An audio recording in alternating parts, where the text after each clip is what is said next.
Hi guys, welcome to कुछ भी। आज बात करेंगे पीदा के व्लॉग के बारे में। सबसे पहले एक सिंपल सवाल है मेरा, आपने बर्थडे व्लॉग देखा तो आपको भी लगा होगा ना कि जोहान का बर्थडे है, डेकोरेशन जैसे हुआ था, जैसे केक था, जैसे हाइप थी इतने दिनों से, जो इमोशंस थे, तैयारी चल रही थी, सब कुछ ऐसा ही था जैसे कि बच्चे का बर्थडे हो। बट क्या चीज़ रिवील होती है ना एंड में, हमें एंड में पता चलता है कि ओ ये तो पीदा का बर्थडे था। आप भी कंफ्यूज हो ना, आप भी सोच रहे हो कुछ भी तो कुछ भी बोलते रहती है। अच्छा मैं आपको सच बता, एक्चुअल में कंफ्यूज थी यार, मुझे ऑनेस्टली पता ही नहीं चला कि बर्थडे था किसका, क्योंकि खुद के बेटे के बर्थडे में भी खुद ही सेंटर ऑफ अटेंशन बन गई। देखो, अगर आप चीज़ें ना सिर्फ सरफेस लेवल पे देखोगे तो पिक्चर बड़ी आपको इंस्पायरिंग लगेगी। ठीक है, मैं आपको बताती हूँ कैसे। 3-4 महीने पहले आप ही का सेपरेशन होता है, रोना धोना होता है, ब्रेक डाउन्स होते हैं, मैं अकेली हूँ, फाइनेंशियली स्टेबल नहीं हूँ, धोखा दिया गया, इमोशनल ट्रॉमा वगैरह वगैरह। फिर अचानक से वो अपनी बॉडी पे काम करती है, फिर उसका कमबैक होता है, कोलैबोरेशंस होता है, बहुत ज़्यादा काम करती है। अब सीधा वाव, आप ही ने गाड़ी ले ली, मतलब स्ट्रॉन्गेस्ट आप ही, कूलेस्ट आप ही, इंस्पायरिंग आप ही आपने सबका मुंह बंद कर दिया। लेकिन प्रॉब्लम ये है, जो चीज़ सिर्फ चमकती है ज़रूरी नहीं वो सच भी हो। या जैसे कहावत है ना, चमक देख के आंखें चुंद मत करो, नीचे भी देखो। जो इमेज ये प्रोजेक्ट करती है वही इमेज आपको सेल होती है। पर जिस दिन आप थोड़ा सोचना शुरू करोगे ना, उस दिन आपको बिगर पिक्चर दिखना स्टार्ट हो जाएगी। अब मेरे ऐसे कुछ व्यूअर्स हैं जो मुझे सुनते हैं, जो कमेंट भी करते हैं, और वो लोग बिगर पिक्चर देख पाते हैं, और जो लोग ये कमेंट करते हैं कि कुछ भी बोलती है this that, they can never see the bigger picture and I can do nothing about it. All I can do is just ignore them और लाफ एट देम। बस मैं इतना ही कर सकती हूँ। अच्छा, अब 3 महीने पहले की आप बात ले लो, वो खुद ही कह रही थी मैं फाइनेंशियली स्टेबल नहीं हूँ, सब कुछ छीन लिया गया मुझसे, बहुत स्ट्रांग बनना पड़ता है, दिस दैट, वरना मैं ट्रॉमा में चली जाती हूँ, वरना मुझे ऐसा हो जाता है, वैसा हो जाता है, दिस दैट। चलो मान लिया, सब मान लिया, ठीक है। 3-4 महीने में काम किया तुमने, कोलैबोरेशन भी हुए, लेकिन भाई आप लोग मुझे ऑनेस्टली बताओ, इतना फास्ट अपग्रेड रियल लाइफ में होता है क्या? 3-4 महीने में ही इमोशनल ट्रॉमा से भी वो गुजर गई, उसको ओवरकम किया, हील हुई। मतलब इंसान तो सिर्फ 3-4 महीने में ये चीज़ ही करता है, पर उसने साथों साथ अपना जो फाइनेंशियल स्ट्रेस है उसको उससे भी डील किया। फिर वो इतने लग्जरी परचेसेस कर रही है। मतलब आप सोचो ज़रा, अब लोग आके मुझे ये बोलेंगे, अरे आप ही तो सुपर वुमन है, जब एक औरत इतना सहती है तो वो स्ट्रांग बन जाती है, आप ही ऐसी, आप ही वैसी, औरत की दुश्मन। सॉरी, पर ये सब इंस्टाग्राम कैप्शंस और मोटिवेशन रील्स की बातें हैं, और इनकी रियलिटी का पता हमें इनकी कंट्रोवर्सी के टाइम ही चलता है। अभी मैं आपको एक बात बताती हूँ, और this is very real, okay. Influencers और सेलिब्रिटीज़ अपनी शोशा वाली ज़िंदगी मेंटेन करने के लिए अक्सर चादर से काफ़ी ज़्यादा पैर बाहर निकाल देते हैं, और जब घर का इन्वायरमेंट ही अनहेल्दी हो तो कंट्रोवर्सीज अपने आप ही बाहर आ जाती है। अब आते हैं मेन पॉइंट पे, and that is the car. मैं सीधा बोलूँगी कि मुझे क्या फील होता है। I think that the car is taken on loan. ये गाड़ी लोन पे ली गई है, और हाँ, लोन पे गाड़ी लेना हर कोई करता है, it's not a big deal, सब करते हैं, इंटरेस्ट भरते हैं, even though it's not allowed, या ये नहीं करना चाहिए, घर में पनौती आती है, still people do it, a lot of people do it. तो एक इंसान को हम नहीं इस पर बोलेंगे तू क्यों कर रही है बहन, बट स्टिल उसने वो गाड़ी लोन पे ली है, ठीक है। उसकी पहली गाड़ी भी लोन पे थी, अगर आपको याद हो। उस गाड़ी का लोन अभी कुछ टाइम पहले ही इन्होंने जाके कंप्लीट किया हुआ था, राइट। और इनकी सिर्फ गाड़ी ही नहीं, इनकी जो प्रॉपर्टी थी वो भी इन्होंने लोन पे ली है। इसका मसला चल रहा है, जिसका केस चल रहा है, जो भी। तो इन दोनों के बीच लोन और पैसों का इशू बहुत पहले से ही चलता आ रहा है। ये लोग की आदत है, अपनी लाइफस्टाइल को मेंटेन करने के लिए ये लोग लोन पे लोन लेते जाते हैं। लोन का जो चक्कर है उसमें घुस गए पूरी तरीके से, विच इज़ वो एक दलदल की तरह होता है कि अगर आप उसमें घुस गए तो उससे बाहर आना बहुत मुश्किल होता है। And they are completely living their life and luxury on loan. अब ये कोई इंस्पायरिंग चीज़ नहीं है, लेकिन सरफेस लेवल पे आप देखोगे ना, ऊपर से कि हाँ so inspiring and all, but is this inspiring? No, it is not. Living like that, living with loan is not inspiring.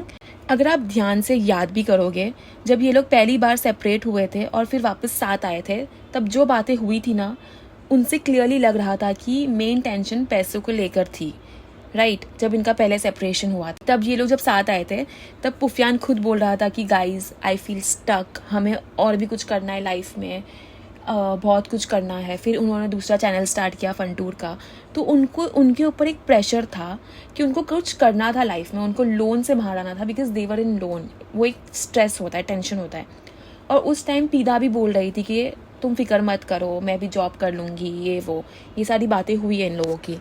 तो वहाँ से ही क्लियर था कि the core problem is money and loan, right. बाद में ये जो चीटिंग का नैरेटिव आया ये बाद में आया, पर अगर आप जेन्युइनली एनालाइज करोगे तो रूट कॉज फाइनेंशियल स्ट्रेस ही था। और अब भी लोगों को स्ट्रॉन्गेस्ट आप ही दिखाने के लिए लोन पे गाड़ी ले ली गई है, और ऊपर से कहा जा रहा है कि ये जोहान के लिए गिफ्ट। अरे भाई, 2 साल का बच्चा गाड़ी का क्या करेगा, ना वो समझेगा ना उसकी कोई नीड है। अच्छा, आप लोग मुझे बताओ कि क्या गाड़ी कोई बेसिक नेसेसिटी होती है जिसके बिना नहीं रहा जा सकता। ये कह रही है जोहान का गिफ्ट है। अरे 2 साल का जोहान गाड़ी से क्या ही कर लेगा, कौन सा तुम उसको घुमाने वाली हो, वो रहेगा तो तुम्हारी माँ के साथ ही, तुम गाड़ी में जाओगी शूट पर। ये कहो ना कि अपने ले लिया, बच्चे की आड़ में अपने शौक को पूरे किए जा रहे हैं और महान बना जा रहा है कि इससे कोई सीखे कितनी अच्छी आपी है। फिर शेड भी थ्रो कर रही थी कि मुझसे सब कुछ छीन लिया गया, मैंने ये अपना खुद का लिया, ये मेरा है और मैं ऐसी बहुत सारी चीजें लूंगी मेरे बेटे के लिए। ये सब क्यों शेड थ्रो करना भाई, ये जरूरी है क्या ये सब शेड थ्रो करना, सिंपैथी लेना? सीधा बोल दो गाड़ी ले लिया, बात खत्म। तो मतलब क्या अभी भी मूव ऑन नहीं कर पा रही हो? तुमको ये सब दिखाना पड़ रहा है कि देखो ये सब रोना पड़ रहा है तुम्हें, क्यों? तुम तो स्ट्रॉन्गेस्ट आप ही हो ना, तुम इंस्पायरिंग आप ही हो, तो तुम ये सब क्यों कर रही हो? वो सामने वाला तुम्हें मेंशन करता है, उसने अभी जो व्लॉग डाला उसमें तुम्हें मेंशन भी नहीं किया, ना कोई शेड थ्रो किया, ना तुम्हारे बारे में कुछ कहा। और रही बात सब कुछ छीनने की, तो उसने सिर्फ गाड़ी ली तुमसे, तुमने तो उसका बच्चा ले लिया, घर से सारे अप्लायंसेस ले लिए, अच्छे फर्नीचर्स थे सब ले लिए, मॉडेस्ट जो तुम्हारा था, मोडेस्टी बाय नीदा, वो तुमने ले लिया। और जिस हिसाब से तुम लग्जरियस लाइफ जी रही हो, ऐसा लग रहा है कि एलिमनी भी तुम्हें अच्छी खासी मिल रही है। अगर उसने गाड़ी ली तो उस गाड़ी के पीछे उसने उतनी मेहनत की है, इतने साल वो उस गाड़ी का ड्राइवर बन के चलाया और तुम्हें ही घुमाया, को हर बार मेंटेन करवाया, सर्विस की। तुम सिर्फ उस गाड़ी में पैसेंजर प्रिंसेस थी। कितने लोग उस टाइम पे कहते थे कि सुफियान जो इसका ड्राइवर बन के बैठा है, कैसी बीवी है, बस उसको घुमाते रहता है, इसे तो ये अपने माँ बाप को नहीं पूछता, नहीं करता। अब वो सारे लोग पलट गए हैं। अब आप लोग मुझे एक बात बताओ, जो इसने गाड़ी ली है, लोन पे ली है, is that a great choice? जब आपकी लाइफ ऑलरेडी इतनी डिसफंक्शनल हो तो आपको स्मार्ट चॉइस करना चाहिए। अभी आप सोचो कि ये हर मंथ इसका EMI देगी, इसका मेंटेनेंस का खर्चा अलग। गाड़ी लेना इज लाइक हाथी को पालना। Do you think she is going to drive it? I mean yes she will for a day और 2, उसके बाद इसको ड्राइवर की जरूरत पड़ेगी क्योंकि पुराना वाला जो ड्राइवर था वो तो छुट्टी पर है। आई मीन पुफियान हियर। ऑल इन ऑल, ये अब हैप्पी व्लॉग्स जो आ रहे हैं वो आते ही रहेंगे। आप ही स्काई रॉकेट करेगी अपने व्यूज़ को, आप ही बहुत आगे बढ़ेगी। बट वंस थोड़े व्यूज़ डाउन हुए और इसकी अलाउंस कम हुई, तब वो पुफियान को वापस से शेड करना स्टार्ट कर देंगी, नए नए खुलासे करेगी। आई मीन जो झूठे खुलासे होते हैं वो करेगी, वो सब आएंगे। और अब तो गाड़ी का लोन भी भरना है, तो अब तो आप देखो क्या क्या वीडियोज़ आते, कैसे कैसे इल्ज़ाम आते, कैसी कैसी बातें आते। I am just waiting for it. अब मैं यही कहूँगी कि लोन से ली गई चीज़ मुझे पर्सनली कोई अचीवमेंट नहीं लगती है, ना ही कोई स्मार्ट चॉइस लगती है। मुझे बस यही लगता है कि ये लोगों को शो ऑफ करने के लिए, अपनी लाइफ को बेहतर बताने के लिए, अपनी इमेज को मेंटेन करने के लिए ली जाती है। और रही बात व्लॉग में ओवर एक्टिंग की, ये मेरे साथ था, वो मेरे साथ था, इसने मेरा साथ दिया, मेरे 2 भाई थे, थैंक यू अल्लाह मुझे इनसे मिला दिया, मेरे वो।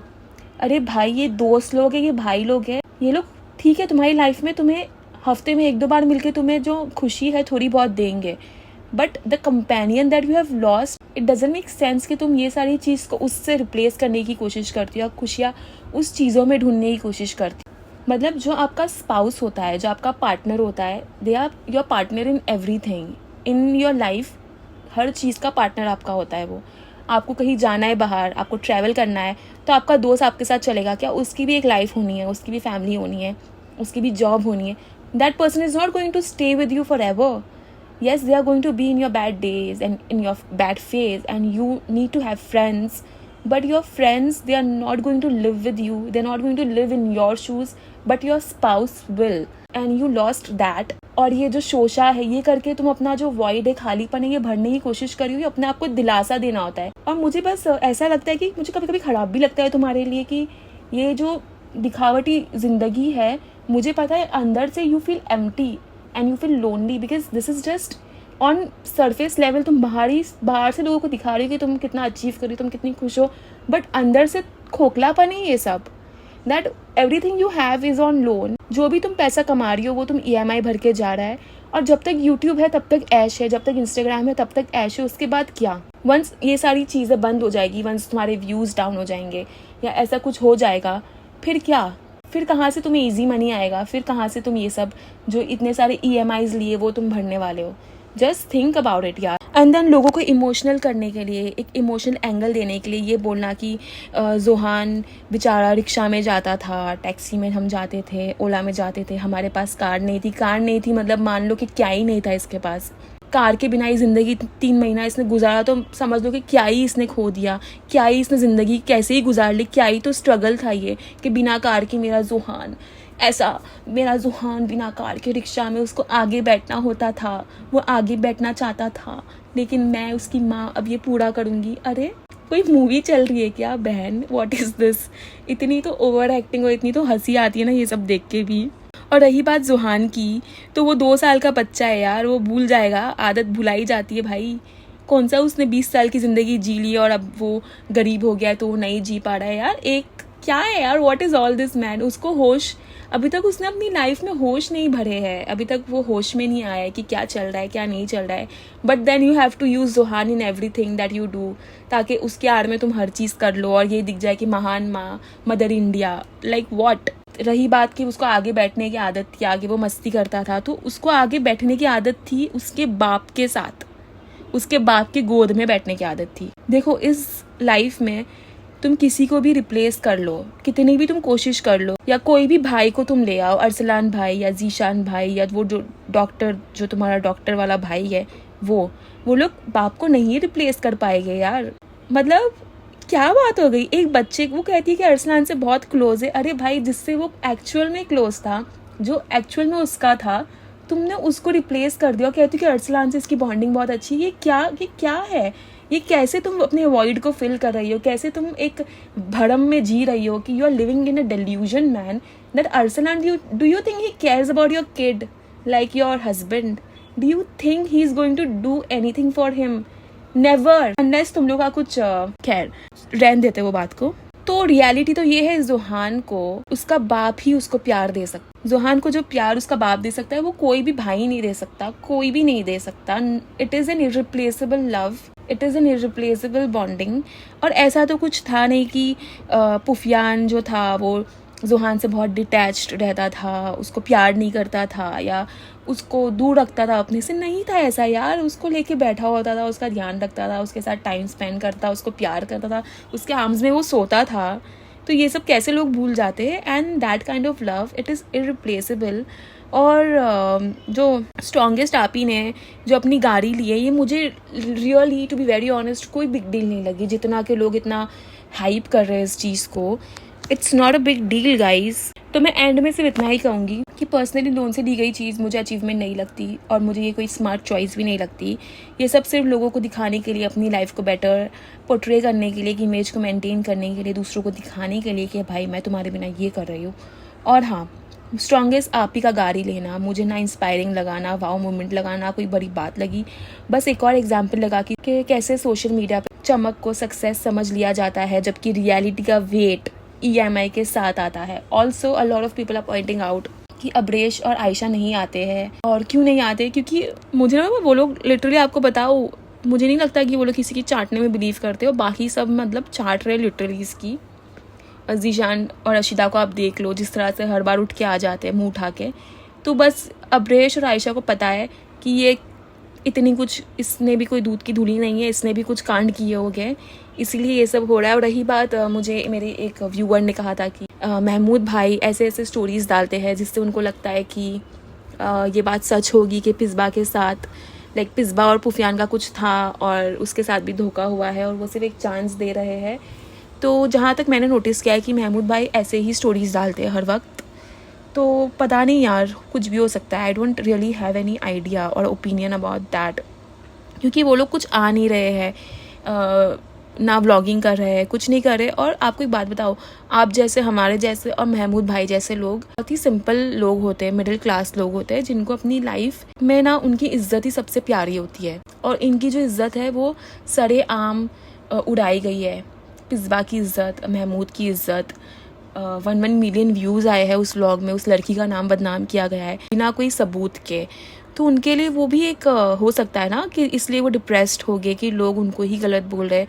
आज भी लोग उनको मैसेज कर रहे होंगे, पिस्बा को गालियाँ दे रहे होगे, क्योंकि देते हैं लोग, कितने लोग अभी भी कमेंट करते हैं, जबकि ऐसा कोई सीन नज़र नहीं आया, कुछ भी नहीं आया। उन्होंने कोशिश की कम बैक करने की, बट अगैन की टॉक्सिसिटी इतनी फैल गई है, लोग उनको चांस ही नहीं दे रहे हैं कि वो लोग आके अपनी सफाई पेश करें, क्योंकि इतना हेट उन्हें मिल रहा है, क्योंकि एक नैरेटिव ऑलरेडी सेट हो चुका है। और सच बताओ तो आज की दुनिया में जो औरत कहती है उसको ही सच माना जाता है, बिगर पिक्चर वाइडर पिक्चर किसी को देखना नहीं होता है। तो honestly I don't have any opinion on this, मुझे नहीं पता, क्योंकि मैं सिर्फ चीटिंग वाली बात पे नहीं देख रही हूँ ना, मैं पुरानी चीज़ें भी देख रही हूँ, राइट, कि पहले भी इनका सेपरेशन हुआ था, अगर पहले सेपरेशन की हुआ था, अगर चीटिंग की वजह से हुआ था तो कुछ तो दिखता ना व्लॉगिंग में हमें, कि वो कुछ तो कहती ना। पर क्लियरली पहले जब उनका सेपरेशन हुआ था तो लोन के बारे में लाइक वो लोग ये बात कर रहे थे कि वो लोग को सक्सेसफुल होना है, बिजनेस बनाना है, और वो लोग एक प्रेशर में लग रहे थे पैसों के, लोन के। They were saying they were feeling stuck because YouTube gives you money in the start, right.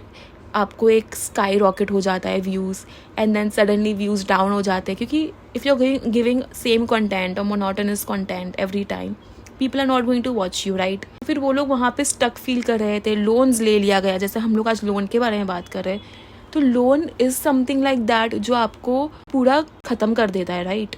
अगर आपने रियल लाइफ में देखा होगा तो दिस इज़ रियलिटी। तो उसमें उनके मसले हुए होंगे, प्रॉब्लम्स हुए होंगे, माइंडलेस शॉपिंग एंड लग्जरी के पीछे जाना, अपनी लाइफ को व्लॉग में दिखाना, ये सब आसान नहीं होता। हमें लगता है कि यार हम लोग 15 मिनट का व्लॉग देखने मज़ा आया, रोज़ व्लॉग डालो, बट उनके लिए it is a big thing कि रोज़ आपको कुछ दिखाए। फिर पैसे भी उतने नहीं आ रहे जितना अभी लग्जरियस लाइफ जीने की आदत हो गई है, तो उससे घर का इन्वायरमेंट ख़राब होता है। फिर उनका जो पहले वाला सेपरेशन था वो क्लियरली उस वजह से था, और बाद में जो उनका सेपरेशन हुआ उसमें ये नया नैरेटिव स्टार्ट हो गया। तो मैं कहना चाहती हूँ कि वो सब उस टेंशन में ये चीज़ों ने और फ्यूल ऐड किया कि उसको लगने लगा, शक होने लगा, या टेंशन में आपस में झगड़ा होता था तो उसने किसी और से बात कर ली। हो सकता है कि उसने पिस्बा में कन्फाइड किया हो कि भाई ऐसा ऐसा सीन चल रहा है, जिससे वो इनसिक्योर हो गई कि तुम लोग इतने क्लोज बात कर रहे हो। जो चीज़ पीदा नहीं समझ पाई, शायद पिस्बा को वो करता होगा। ऐसा हो सकता है कि उसने फ्रेंडशिप में बताई हो चीज़ें कुछ, जिससे वो इनसिक्योर हो गई। तो गलती मैं नहीं कह रही कि सिर्फ पीदा की है या गलती सिर्फ पुफियान की है, गलती इन दोनों की है। और इनका जो चॉइसेस है लाइफ में, इनकी जो लाइफस्टाइल है, गलती उसमें है। एंड विद दिस ऑल्सो बच्चा आने के बाद बहुत खर्चे बढ़ जाते हैं, बहुत चीज़ें चेंज होने लगती है, और ये चीज़ों को वो हैंडल नहीं कर पाए because they had so many issues, money issues, financial stress, content issues, content stress, negativity from followers and आपसी प्रॉब्लम, झगड़ा। आप किस पे गुस्सा उतारोगे उस टाइम पे? ऑब्वियसली जो आपके सामने है, आपके घर में है, आप उससे गुस्सा होगे, उससे ही झगड़ा करोगे, उसके साथ ही टॉक्सिक रहोगे। तो ये सारी बैड चॉइसेस लीड करती है। तो मैं यही मानती हूँ अभी भी कि चीटिंग जैसा कुछ नहीं था, इट्स जस्ट एग्जॉशन, है ना। एग्जॉस्ट हो गए थे ये लोग, and that exhaustion led to not liking each other anymore, not confiding into each other anymore, that leading to शक, that leading to divorce. And फिर अगर आप नोटिस करोगे और भी जो उनका बड़ा झगड़ा हुआ था, उसके बाद भी इन्होंने कहा था, दोनों में से किसी ने तो रिवील किया था कि पीदा वापस गई थी पुफियान को मनाने। जब तुम क्यों गई थी वापस उसे मनाने, वापस से साथ होने के लिए? जब तुम्हारा झगड़ा हुआ था, मारपीट हुई थी, वो भाग गया था घर से, फिर तुम वापस उसकी अपनी सास के घर गई थी, तब पुफियान नहीं आया तुम्हारे सामने, फिर तुम पुलिस स्टेशन गई, फिर बात और बढ़ी। क्योंकि वो जब इनका झगड़ा हुआ था, पीदा को ये चीज़ सॉल्व करनी थी कि लेट्स सॉल्व इट, लेकिन झगड़ा इतना बड़ा हो चुका था कि सामने वाला वो झगड़े को वो सॉल्व नहीं करना चाह रहा था, क्योंकि इतना बड़ा आउटबर्स्ट हुआ होगा, जो चीज़ रिकॉर्डिंग हुई होगी वो हमें नहीं पता। तो ये सब भी सोचना चाहिए ना कि वापस क्यों गई थी अगर चीट कर रहा था। Why did you go again to him? अगर चीट कर रहा था, तुम्हें मारता है, पीटता है, बहुत बूढ़ा है, फिर तुम वापस क्यों गई उसके पास? तो क्या रीज़न हो सकता है? तुम्हें रियलाइज़ हुआ होगा कि तुमने भी कुछ गलती की है, इसलिए तुम वापस जाके सॉर्ट करने गई, but now the limit cross हो गई सामने वाले की बर्दाश्त करने की। तुम्हारे dramas and tantrums and everything जो पीछे हो रही है बैकग्राउंड में, लोन वगैरह, वो स्ट्रेस टू मच हो गया, तो ही just wants to get out of it और you want to get out of it. So everything happened.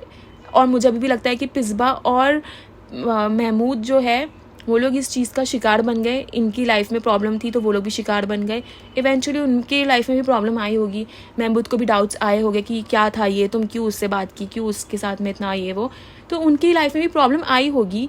And then लोगों का ये मानना कि ये लड़की ने तो एक्स्ट्रा मैरिटल अफेयर किया, वो चीज़ की लाइफ में प्रॉब्लम क्रिएट करती ही होगी। It's very human for all that problem to occur. उनकी लाइफ में भी बहुत प्रॉब्लम्स आई है, बट वो लोग तो इस चीज़ से कंटेंट नहीं बना रहे, वो लोग तो इस चीज़ को नहीं आके कह रहे, वो लोग अपनी लाइफ को डील कर रहे हैं अकेले। और शायद एक दो रील अगर उसको लगता होगा रिलेटेबल या लोगों तक अपना मैसेज पहुंचाना होगा तो वो शेयर कर देता होगा। तो मुझे इसमें रियली कोई बड़ी बात नहीं लगती। मुझे लगती है, यही बात लगती है कि लोग जो उनको गालियाँ दे रहे हैं, जो उनको बैश कर रहे हैं, जो इनको गलत समझते हैं, उसका ही आउटकम है। So I think I made myself clear with that. अगर आपको पॉडकास्ट अच्छी लगी हो तो you know what you have to do, hype it, like it, subscribe to my channel and keep listening to कुजी podcast. See in the next, bye.